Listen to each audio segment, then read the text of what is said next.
Hello everybody, welcome back to my channel. Thank you so much for watching this video. Please subscribe down below. I would really be blessed by that, and I also would be blessed if you would comment down below the different tips that you have for me in singing. It can be anything or about this topic that we're going to discuss today.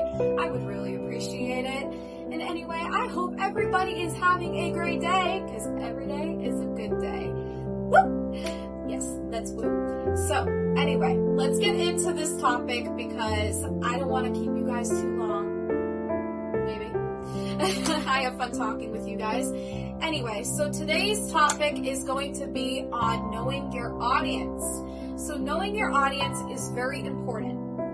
Number one reason why it's important is because if you just go in there like thinking that you can just kind of go and do whatever you want and go with the flow and just wing it, it will not work. I will tell you why in just a minute. Knowing your audience. I know, it's a good one.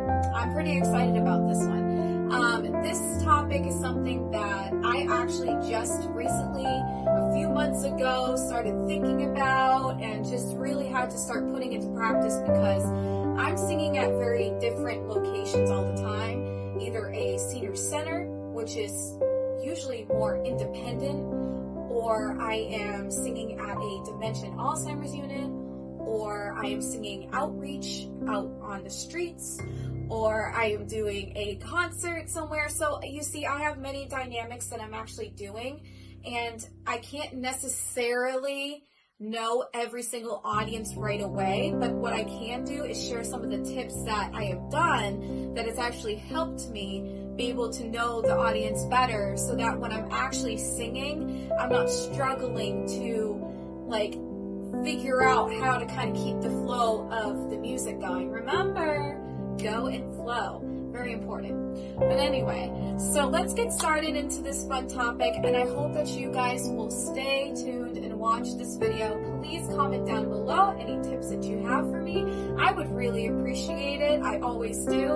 And I also would really be blessed if you guys subscribed. It is something that I feel weird even saying myself, but I appreciate it because I want you guys to come join me in the wooing joy that we can have all day long. So let's have some fun and talk about knowing your audience. Knowing your audience is important because when you go and just try to wing it, it won't work. The reason I say that it won't work is because I've experienced this myself. I thought that I could just be bubbly at every single audience and gig that I see, and it doesn't work that way. My personality is very bubbly, but there's many people in the audience that will not receive from that kind of communication or that kind of performing.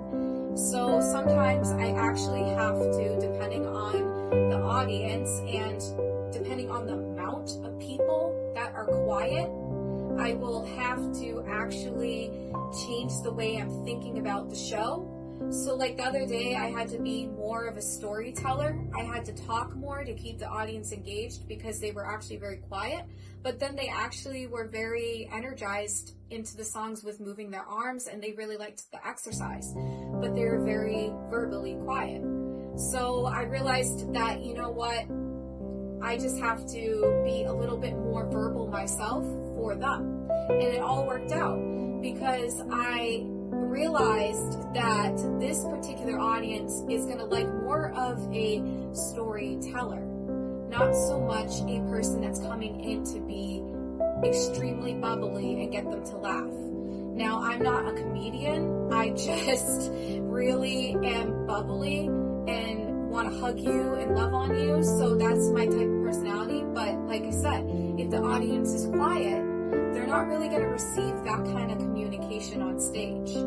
So let's go into how we can keep the audience engaged when we are still kind of processing what kind of audience we are singing for. Here we go. So when you are in the middle of a song trying to understand the audience that you are actually singing for, I highly suggest that you look at every single person's face and look actually at like what kind of atmosphere you're in. That's the first kind of thing you want to be doing when like literally be singing the song and be thinking like, okay, as I'm singing the song, I'm like thinking like, all right, so this person's a little more quiet, this person is moving their arms, this person is smiling a lot, you know, so I'll be processing these kinds of things while I'm actually singing the song to them and with them, you know, and I want them to kind of get engaged. But the first song is usually the song that I am figuring out my audience.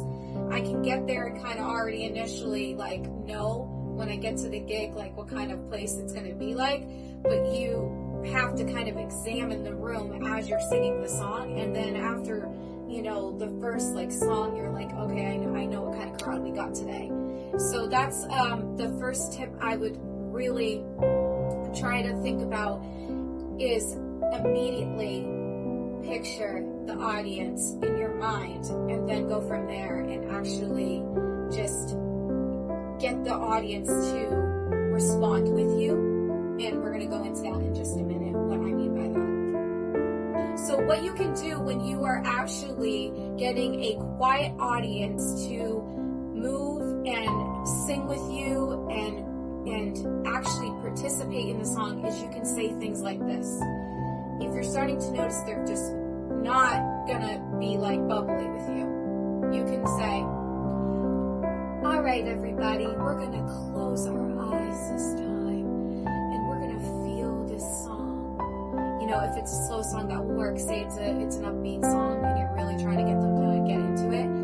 You can say it like this. All right, everybody, even if you just move your pinky, we're moving something and we are getting involved. Now, I am saying this towards seniors. Now, say you're not really going to do more of the exercise kind of communication. There is many other things you can actually do. Go into tip number 3, and that is going to be a lot of fun because we are going to discuss if they are like literally just not making a face, nothing. They're so silent that you literally feel awkward up there because they are not doing anything. And I have been in a situation where there was no movement, no exercises, there was like no humor, nothing, and I had to be like just I'm telling you, like it was the complete opposite of who I am. I had to be like very quiet, almost soft spoken, and we're gonna get into basically what that looks like if you have an audience that just really doesn't want to participate. So let's get into that. Thank you for watching, everyone. I'm Heather Ray, the Rue Girl, and I hope you all have a wonderful, blessed day. Woo!